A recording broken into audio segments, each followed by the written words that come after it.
ठीक है। अब ठीक है भाई, देखो हवाई जहाज पे लगा दिए उसे, तो y बड़ा है और x छोटा है। अब आ जाओ सवाल में, सवाल क्या कह रहा है? सवाल कह रहा है कि x बराबर √3 प्लस √5 और y बराबर √8 प्लस √3। अब बड़ा कौन सा पूछ रहा है इनमें से? अब पूछ रहा है कि निम्नलिखित में से कौन सा बड़ा है। देखो √3 में तो यहाँ भी है, √3 यहाँ भी, तो ये तो दोनों में कॉमन हो गया, इससे तो फर्क पड़ेगा नहीं। √8 बड़ा है या √5? कितना बड़ा है? √8 बड़ा है, तो y बड़ा है और x छोटा है ऑप्शन में? अच्छा सी है।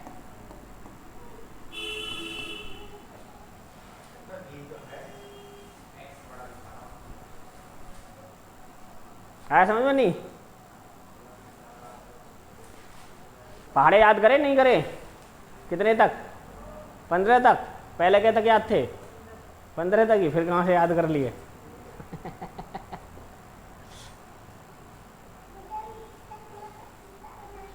आपको मैथ तभी आएगा जब आपको पहाड़े याद हो जाएंगे।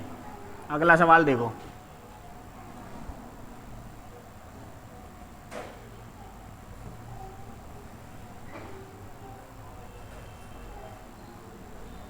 एक बैग में लाल, नीले और हरे मार्बल की संख्या का अनुपात, मार्बल मतलब कंचे, मार्बल किसको बोलते हैं? कंचों को बोलते हैं। हाँ, लाल नीले हरे मार्बल की संख्या का अनुपात 3:4:6 है। यदि बैग में 25 लाल मार्बल, कितने? 25 तो लाल मार्बल, 15 नीले मार्बल और अज्ञात संख्या में हरे मार्बल डाले जाते हैं। कितने? अज्ञात संख्या में हरे मार्बल डाले जाते हैं। लाल नीले और हरे मार्बल का अनुपात 4:5:9 हो जाता है। डाले गए मार्बल की संख्या ज्ञात करिए। ठीक है, अब आपसे पूछ रहा है डाले गए हरे मार्बल की संख्या ज्ञात करो। हरे वाले पूछ रहा है कि हरे कितने डाले हैं, यही तो पूछ रहा है आपसे। अब देखो सवाल को 1 सेकंड में करते हैं, इसे हो जाएगा 1 सेकंड में या नहीं होगा? हो जाएगा। इधर देखो, सवाल में दे रखा लाल नीले और हरे, इनका रेशियो दे रखा 3:4:6। ठीक है, अब रेशियो दे रखा है, इनमें लाल डाले गए, नीले डाले गए और हरे भी डाले गए, तो रेशियो बदल के हो गया 4:5:9। हमें हरे देखने हैं। क्या देखने हैं हमें? हरे। तो हरे जो डाले थे पहले 6 थे, अब 9 हो गए। 6 से 9 यानी 3 बड़े हैं। अब जो भी आंसर आएगा वो 3 का ही मल्टीपल होगा। जो भी आंसर होगा वो 3 का मल्टीपल होगा। 3 का मल्टीपल 3 और 1 4 नहीं होता, 1 और 1 2 नहीं होता, 7 और 1 8 नहीं होता, 5 और 1 6 होता है। यही आंसर है।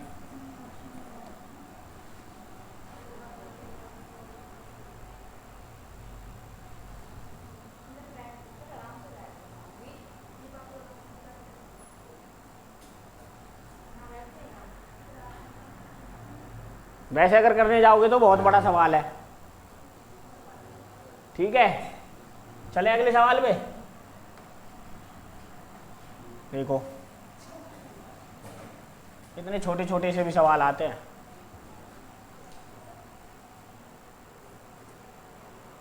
जैसे ये कह रहा है कि x बराबर 4 + 1/5 + 1 6 + 1/2 को आपको मूल्यांकन करना है, इसका वैल्यूएशन करना है।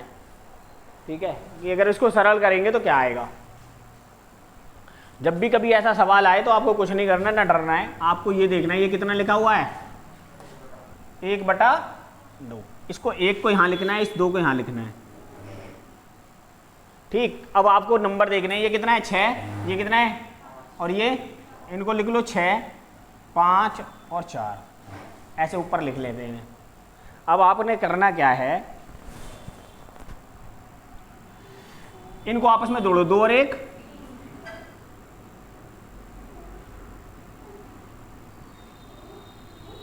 नहीं ऐसे नहीं, ये 6 भी तो है ना, हाँ, तो इसकी इसमें मल्टीपल करो, 6 दूनी 12 और 1 13। अब इसकी इसमें मल्टीपल करो, 13 पंजे 65 और 2 67। इस 67 की 4 में गुणा करो, 6 चौक 24, 7 चौक 28, 268 और 13 281। ठीक है, आया समझ में? नहीं आया?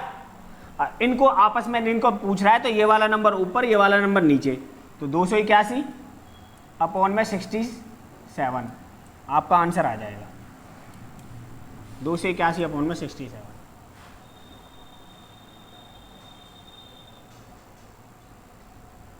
जैसे और एक और बताता हूं मैं आपको, जैसे ऐसे सवाल आ जाए 1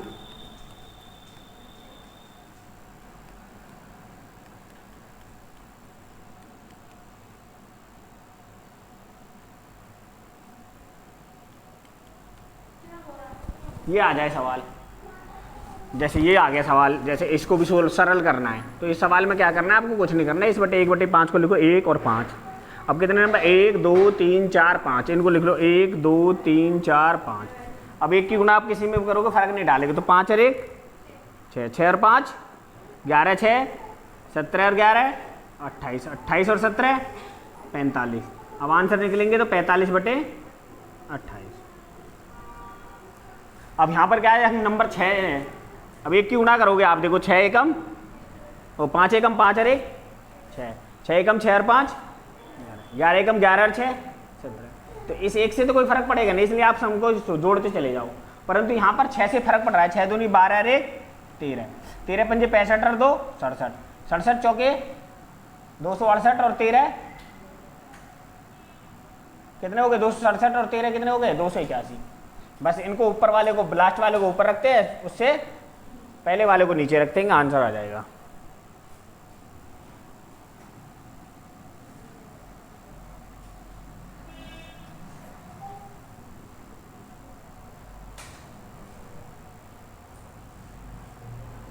पार्टनरशिप का सवाल है।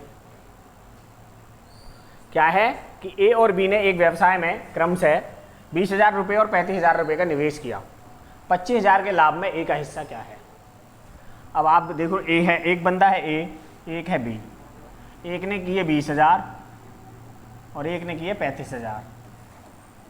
1 2 3 1 2 3 5 चौक 20 और 5 सत्ते 4 और 3 और 7 और 4 11, यानी टोटल है 11। टोटल कितना है? 11। अब आपसे पूछ रहा है ए का हिस्सा, और लाभ कितना है? 25,000। तो अगर 25,000 11 इधर जाएगा तो 11 भाग करेगा, 11 से भाग कर दूं। और ए का हिस्सा पूछ रहा है, ए का हिस्सा कितना है? 4, 4 से गुणा कर दो, 4 से गुणा कर दो। अब अगर मैं इसको 10 मान लूं, कितना मान लूं? 10 नहीं, 10 से तो बात नहीं बनेगी, 10,000 हो जाएगा फिर तो।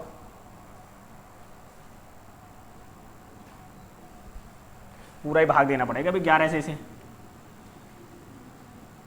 11 से भाग दो इसे। 11 दूनी 22, कितने बचे?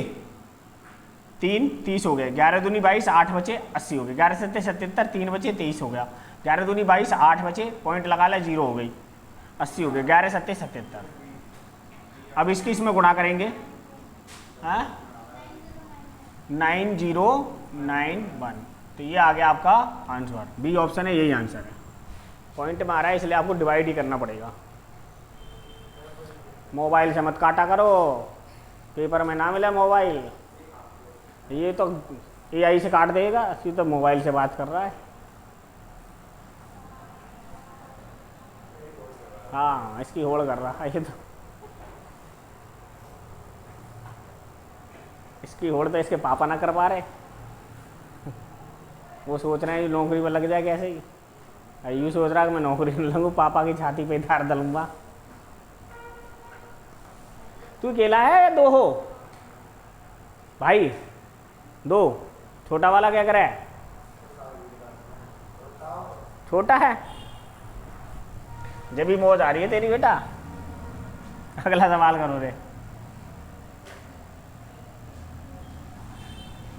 2 सेकंड का सवाल है, अगर तुम्हें समझ में आ जाएगा तो 2 सेकंड में कर लोगे, अगर नहीं समझ में आएगा तो नहीं कर पाओगे।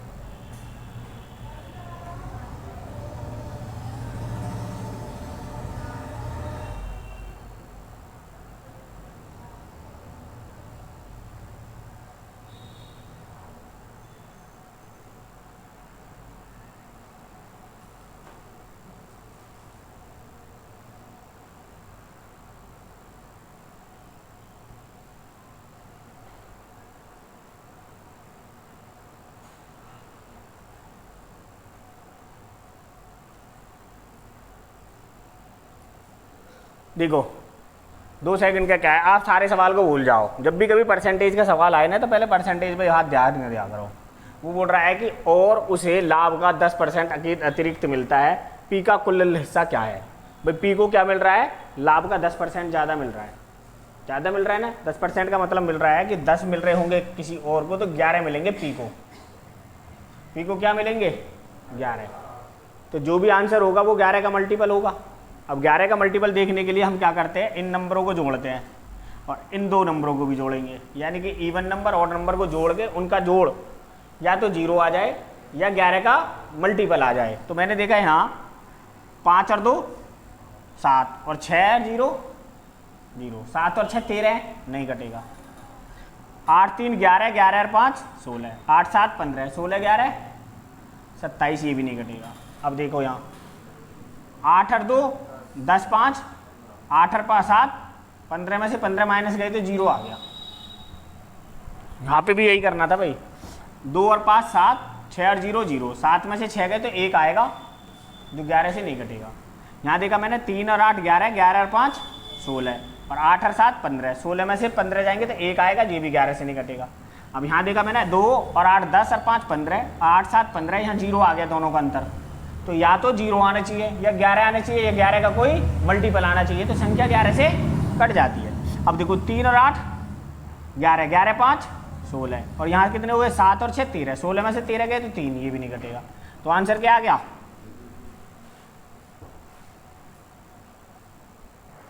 भाई इतना सही करना है। ठीक है, आगे चलें।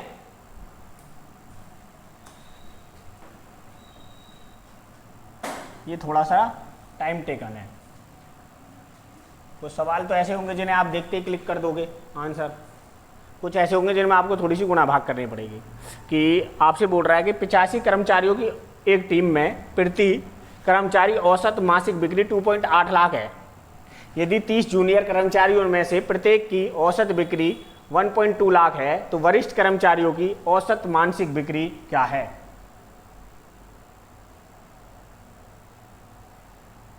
आया, कुछ समझ में नहीं आया, दूर दूर तक भी नहीं पल्ले पड़ा है। अब देखो इसमें करना क्या है, सवाल बवाल तो उतारो मत ना, तुम देखते रहो बस। अब ये टेस्ट मैं करवा ही देता हूँ।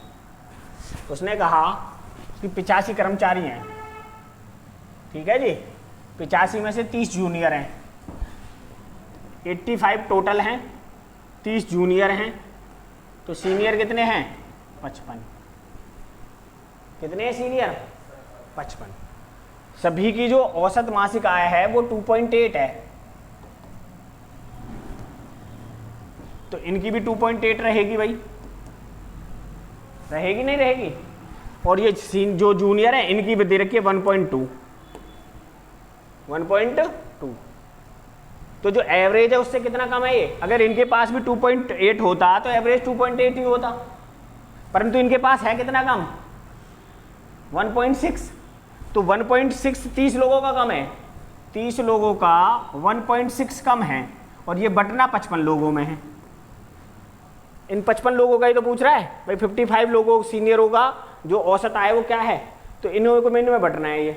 अब काटो इसे, 5 से कितने पे कट गए 11 पे, 5 से कट गए 6 पे, 11 से इसको 16 छिक्के 96 हो गए ना, 9.6 को 11 से भाग दें तो ये हो जाएगा 11 अट्ठे 88, पॉइंट लगा लो। कितने बचे 8, 80 हो गए, और 11 सत्ते 77, 0.87 आया।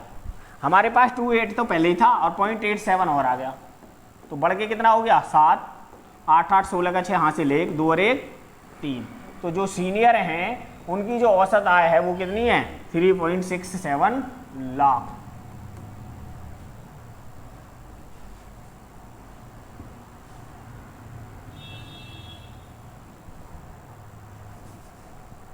जहाँ पता नहीं चले मेरे को बताओ कि ये नहीं पता चल रहा जी, ये कहाँ से आ गया।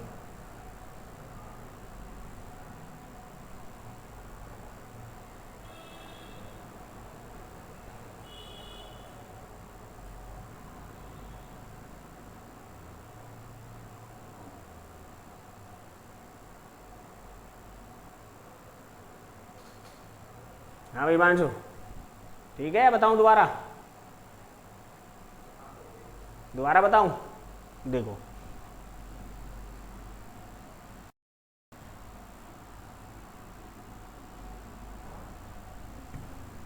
एग्जाम्पल देता हूं मैं तुम्हें। जैसे 5 लोग हैं, एक ए, एक बी, एक सी, एक डी और एक ई। अगर इनके एवरेज की बात करें 12, 12, 12, 12 और 12, ठीक है। अब मैं कहने लगूं कि ये तो 3 जो है सीनियर हैं और ये 2 जूनियर हैं, इन सबका एवरेज कितना है? औसत 12 है।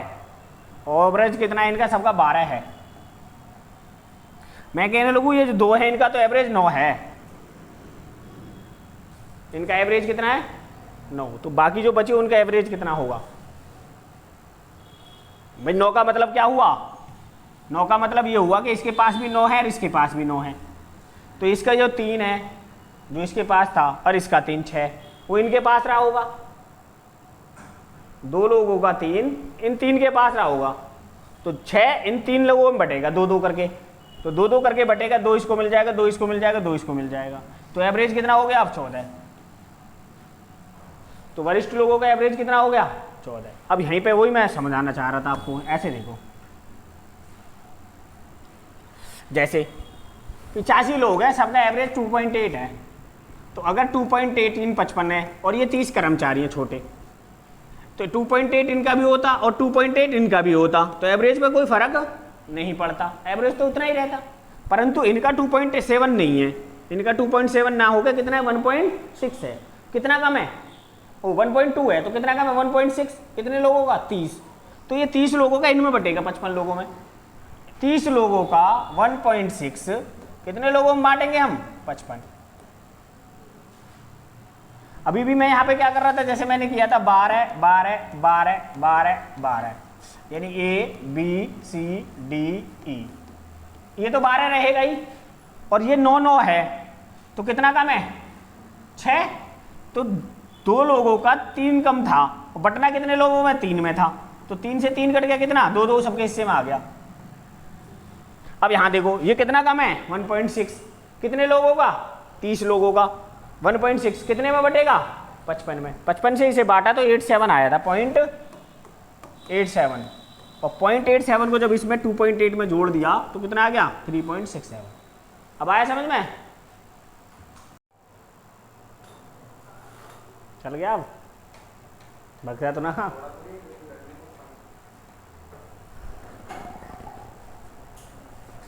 सारा पानी पी लिया? देखो भाई,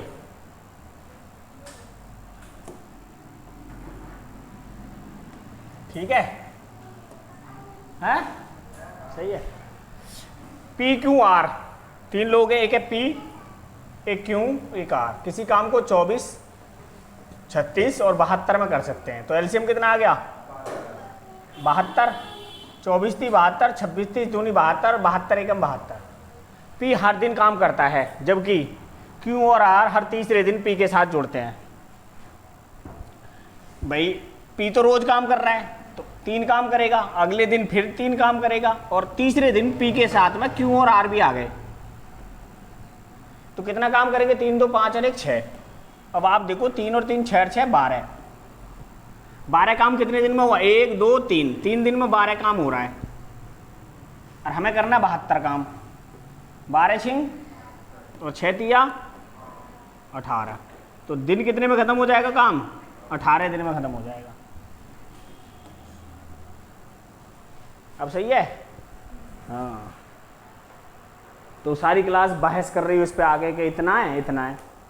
अब मेरा ऑप्शन में ही नहीं था। मैं सोच रहा यार तेरा है ऐसा कैसे, अब बता कुछ है डिबेट करने का ही नहीं। हाँ मैं कह भी नहीं सकता कि चल मेरा 18 है, इनका 18 पॉइंट कुछ है ना, 18 सही है। अब मेरा आ ही रहा 72, कहाँ से 18 सही रहेगा। तो है 50 लीटर तो आ रहा, मेरे को नहीं आ रहा, मेरा नहीं आ रहा। अच्छा ये वाला सवाल देखो,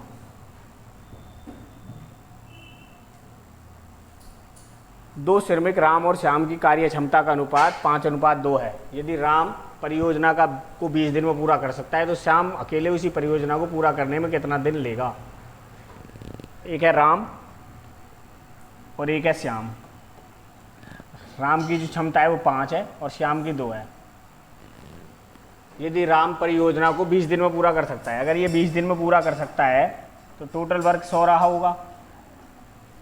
कितना रहा होगा 100। अब श्याम 2 की स्पीड से अगर 100 काम को करे तो कितने दिन में कर लेगा 50 दिन में। उतार लो।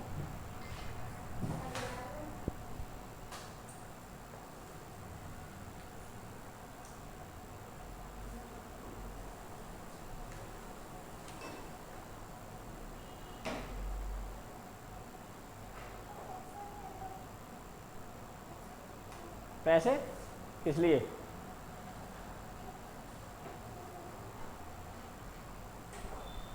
मैं तो पर्स ही नहीं लाया आज। ये करो, एक वृत्ताकार पार्क की त्रिज्या 15 मीटर है। यदि इसके चारों ओर 1.5 मीटर चौड़ा एक पथ बनाया जाए तो इस पथ का अनुमानित क्षेत्रफल क्या होगा। अनुमानित क्षेत्रफल पूछ रहा है। ये एक पार्क है वृत्ताकार, इसकी जो रेडियस है वो है 15 मीटर की। अब इसके चारों तरफ बनाया गया रास्ता, ये है रास्ता, ये रास्ता है और ये रास्ते की चौड़ाई है 1.5 मीटर की, 1.5 मीटर की। तो आपसे पूछ रहा है कि रास्ते का क्षेत्रफल बताओ। अच्छा बड़े वाले सर्कल में से अगर छोटा वाला सर्कल घटा दे, बड़े वाले सर्कल के क्षेत्रफल में से छोटे वाले सर्कल का क्षेत्रफल घटा दे तो पथ का निकल के आ जाएगा निकल के। तो क्षेत्रफल क्या होता है, वृत्त का क्षेत्रफल होता है बराबर होता है पाई r square minus pi r square. ये बड़ी r है, ये छोटी r है, तो पाई दोनों में से कॉमन ले लें और पाई की वैल्यू होती है 22/7। यहाँ रेडियस, पहले वाले की रेडियस कितनी होती है 15 और 1.5 16.5 का स्क्वायर माइनस, और छोटे वाले की रेडियस कितनी होगी 15 का स्क्वायर। अब एक बात बताओ मेरे को, सवाल को पूरा मत करो अब आप। अच्छा इस 7 से तो हो सकता है इनमें से कुछ कट जाए, क्या नीचे 11 है? नहीं, तो जो भी आंसर होगा 11 दूनी 22, वो 11 का मल्टीपल रहेगा। अब 11 का मल्टीपल देखो, 11 कम 11 कितने बचे 3, 38 हुए, 11 3 33 5 बचे, 11 पंजे 55 कट गया, यही आंसर है सी। 11 कम 11 2 बचे 28 हो गए, 11 दूनी 22 6 बचे 65 हो गए, नहीं कटा तो ऊपर वाले ही कटेगा 11 से, वही आंसर है, ज़्यादा करने की ज़रूरत नहीं है।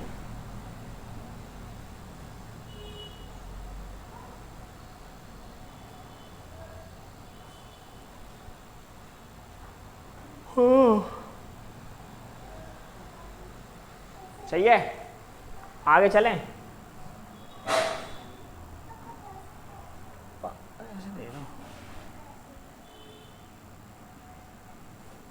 ये पूछ रहा है 7 पाई/6 रेडियन कितने डिग्री में है।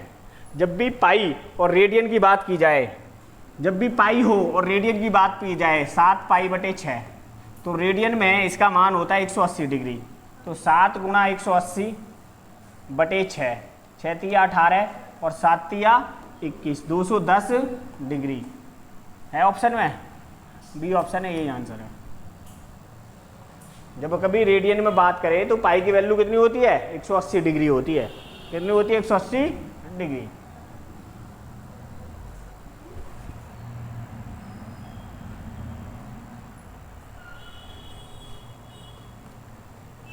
ठीक है, ये याद रखना है आपको। पाई बराबर क्या होता है 180 डिग्री, पाई बराबर क्या होता है 22/7 और पाई बराबर क्या होता है 3.14। ये दोनों वैल्यू एग्जैक्ट हैं, ठीक है, और ये लगभग में होती है। अगर कभी आपसे पूछे कि पाई का मान क्या होता है, मान की बात कर रहे हैं तो 3.14 और डिग्री में कितना होता है तो 180, ये वाला गलत होता है, एग्जैक्ट में होता है। ये मान लो जैसे 2.7 है तो हम उसको लगभग में मान के कर लेते हैं इसको। अगला देखो,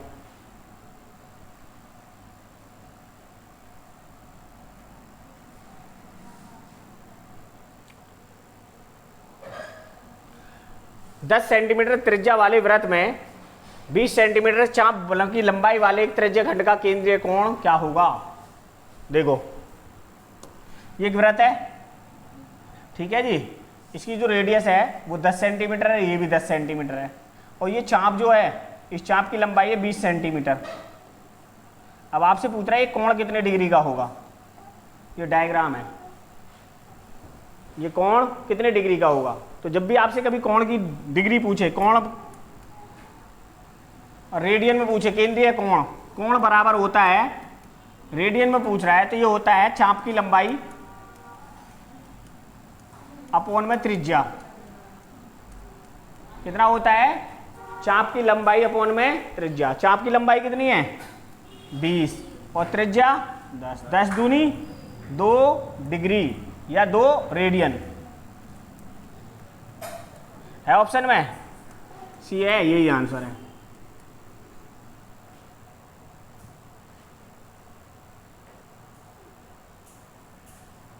किसने दी, किससे, अरे इसके पैसे 50-60 रुपए तो खर्च करवाया ही अब तक, उठते ही दुकान में भगे।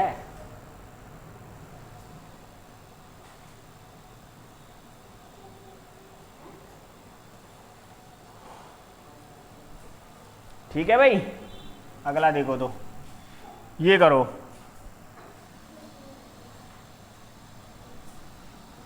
यदि x बराबर √3 तो x + 1/x का मान क्या होगा। देखो ये दे रखा है x बराबर √3 और अगर इसमें 1 से भाग कर दूं 1/x बराबर कितना हो जाएगा 1/√3, यही हो जाएगा। भाई ये x की वैल्यू √3 है तो 1/x की कितनी हो जाएगी 1/√3, ठीक है। अब आपसे सवाल यही पूछ रहा है कि x + 1/x का मान बताओ, तो x की वैल्यू कितनी है यहाँ √3, 1/x की वैल्यू कितनी है 1/√3, तो इन दोनों का यहाँ नीचे 1 होगा तो इन दोनों का एलसीएम लेंगे तो कितना हो जाएगा √3, 1 से √3 को भाग देंगे √3 पे जाएगा, √3 की गुणा √3 में करेंगे तो आएगा 3, √3 से √3 को भाग देंगे तो 1, ये आएगा 1, 3 और 1 4, ये आ गया 4/√3। अब ये 4/√3 तो है नहीं, सवाल में कहीं दे नहीं रखा, तो हमें क्या करना पड़ेगा √3 का फिर से रैशनलाइजेशन कर देंगे, √3/√3, √3 की √3 में गुणा करेंगे तो कितना हो जाएगा 3, तो ये हो जाएगा 4√3/3 है ऑप्शन में, सी है, यही आंसर है। तो उतारो, ये छोटे छोटे से सवाल हैं जो आपसे झट से हो जाने चाहिए।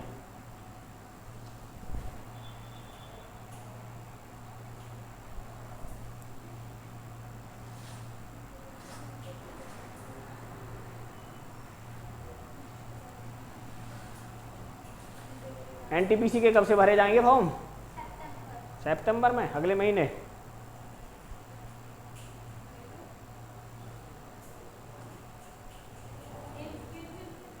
ए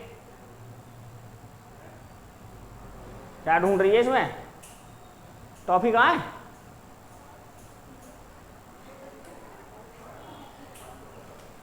टॉफी कहाँ है तेरी टॉफी,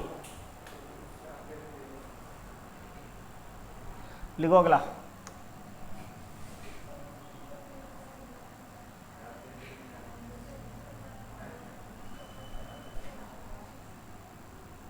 दो त्रिभुज समरूप हैं, समरूप त्रिभुज जानते हो ना कि एक जैसे हैं दोनों, यानी कि अगर दोनों की भुजा बराबर हैं तो बराबर ही हैं।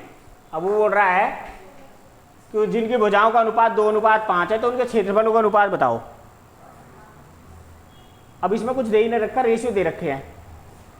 क्या दे रखे हैं? स्क्वायर कर रखे हैं। तो आपको जो ना जब भी नहीं भी आता ना तब भी आप क्या करो, देखो ये भी 16 और 25 स्क्वायर है, 25 और 8 भी, 25 स्क्वायर है 8 नहीं है, 4 और 25 भी और 25 और 9 भी स्क्वायर है। तो अब आपको आंख बंद करके स्क्वायर करना है, इनका कुछ भी नहीं करना है, स्क्वायर करना है आंख बंद करके एकदम। जैसे आपने आंख बंद की तो ये हो गया स्क्वायर 4 और ये हो गया 25, 4:25, सी ऑप्शन है, यही आंसर है।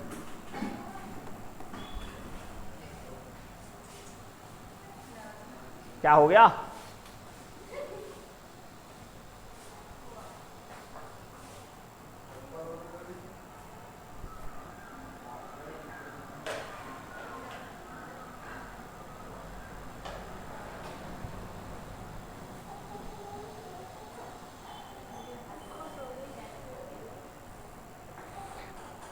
ये ड्रामा करती है, ऐसे ड्रामा कर रही है तू। करो ये वाला।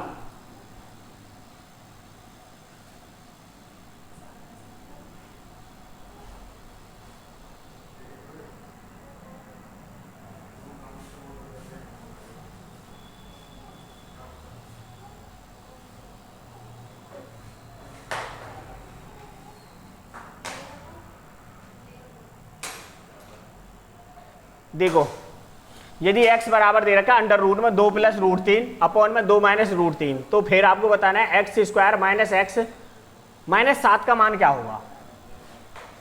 देखो पहले तो आप x² की वैल्यू निकालो, x की वैल्यू दे रखी है और -7 है ये आपके पास, तो x² की वैल्यू निकालनी है। तो इस वाले सवाल को देखो, ये x है, x बराबर दे रखा है √2 + √3 अपॉन 2 - √3, ठीक है। अगर स्क्वायर करना हो तो इसको भी स्क्वायर करोगे आप और इसको भी स्क्वायर करोगे, ठीक है। इस वाले स्क्वायर से ये रूट हट जाएगा, तो आपके पास बचेगा x² बराबर 2 + √3 और अपॉन में 2 - √3, यही बचेगा, ठीक है। अब जब ये बचेगा तो आप इसको सोल्व करोगे, तो इसका रैशनलाइजेशन करेंगे, तो रैशनलाइजेशन में जो नीचे वाला साइन है इसको चेंज कर देते हैं, ये हो जाएगा 2 + √3 अपॉन में 2 + √3। हाँ ये नीचे तार भी है, उसे भी ध्यान रखना। अब आपने देखा ये तो स्क्वायर बन गया, ये बन गया 2 + √3 का होल स्क्वायर, और नीचे बन गया ये a² माइनस b² का होल स्क्वायर। तो आपने देखा कि 2 का स्क्वायर माइनस √3 का स्क्वायर, तो 2 दूनी 4, 4 में से 3 जाएगा तो नीचे आया 1, भाई 2 दूनी 4, और √3 का स्क्वायर √3 में करेंगे तो कितना आता है 3, 4 में से 3 आया तो 1 बचा। अब ऊपर वाले के स्क्वायर कर लो, 2 दूनी 4 प्लस √3 का 3 प्लस 2 दूनी 4 √3, फॉर्मूला खोल दिया मैंने, तो ये वैल्यू आ गई x² की। x² की वैल्यू आई 4 और 3 7 प्लस 4 √3,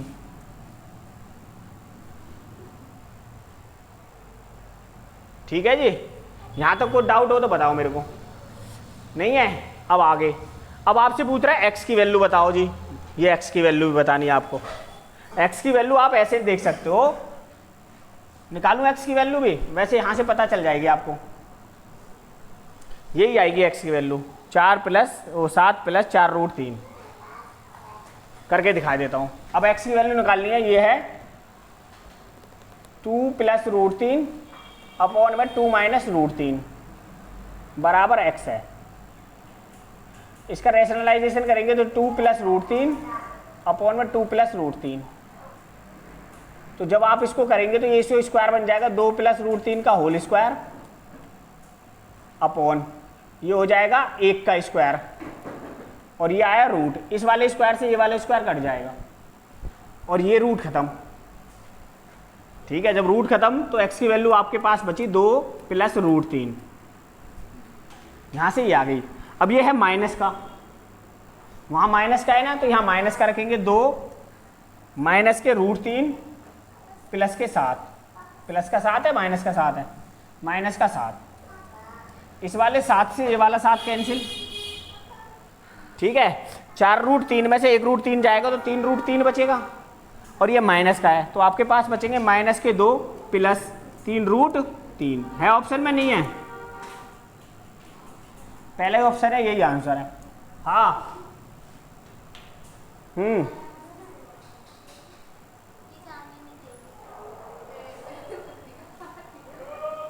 क्या हो गया? जा निकल।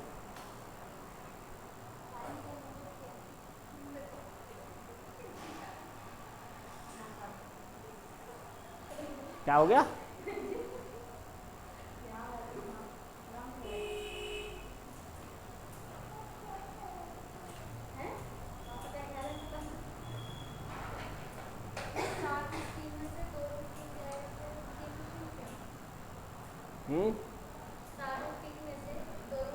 (2√3) नहीं है, ये तो -2 है, -√3 है।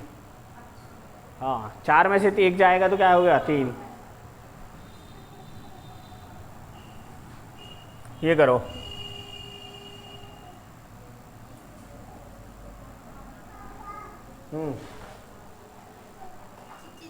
चल बाहर को आ, निकल गए।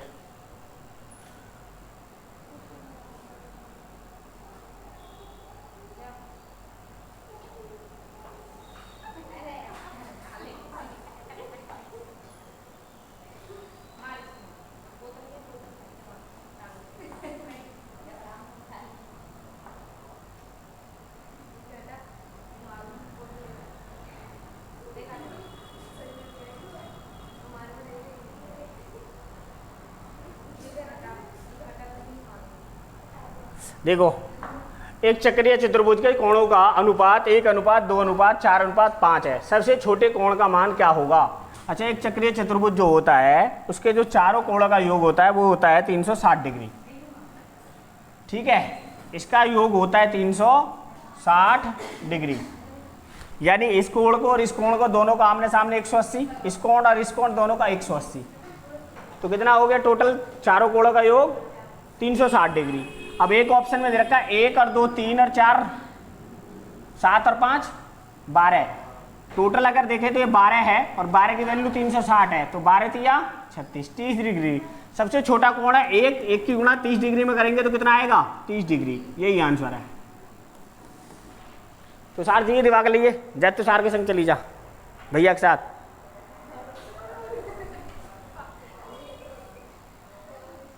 जा, अगला सवाल देखो, लास्ट करो रे।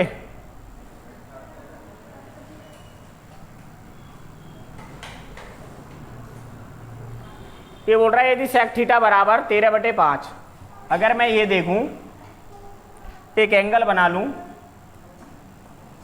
sec थीटा बराबर क्या होता है? कर्ण बटे आधार। कर्ण कितना है इसमें? 13 और आधार है 5, तो ये वैल्यू होगी 12। अब आपसे पूछ रहा है tan थीटा, tan थीटा बराबर होता है लंब बटे आधार। लंब कितना है? 12 और बटे 5 है ऑप्शन में बी, यही आंसर है।